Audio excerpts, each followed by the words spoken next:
Ronaldo বন্ধু এই নাও রুটি খাও। ছি কি দুর্গন্ধ, আমি খাবো না এই রুটি, তোকে দেখলে আমার বমি পায়।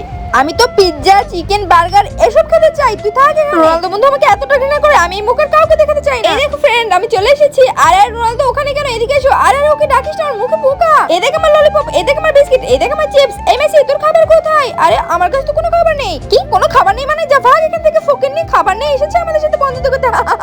আরে ওরা আমাকে এভাবে অপমান করে তাড়িয়ে দিল। এ কি এখানে রুটি রাখা, দেখি তো কে রেখেছে। আরে আমার বন্ধু রোনালদো। আমার বন্ধু মেসি আমার উপর ভীষণ অভিমান করেছে, যে করে হোক ওর অভিমান ভাঙতে হবে। এর জন্য আমাকে কঠিন পরিশ্রম করতে হবে। আমার আরো অনেক টাকার প্রয়োজন, যার জন্য আমাকে আরো বেশি কঠোর পরিশ্রম করতে হবে। রোনালদো এই নাও তোমার পারিশ্রমিক, অনেক অনেক ধন্যবাদ। এই তো আমার সব টাকা হয়ে গেছে। কিন্তু তার আগে তোমার কাছে কোনটা বেশি দামি, এক বস্তা টাকা নাকি মা বাবা? যদি মা বাবা হয় তাহলে ভিডিওটিতে লাইক করে চ্যানেলটিকে সাবস্ক্রাইব করে দাও, আর যদি তা না করো তাহলে ভেবে নেবো তুমি মা বাবাকে একদম ভালোই বাসো না। মেসি বন্ধু হ্যাপি বার্থডে। আরে হ্যাপি বার্থডে কেক এটা আমার জন্য। রোনালদো বন্ধু তোমার সাথে আমি কত খারাপ ব্যবহার করেছি, মুখটা খোলো না বন্ধু। তুমি ভয় পাবে, আরে কিচ্ছু হবে না বন্ধু। রোনালদোকে ভালোবাসলে সাবস্ক্রাইব করো।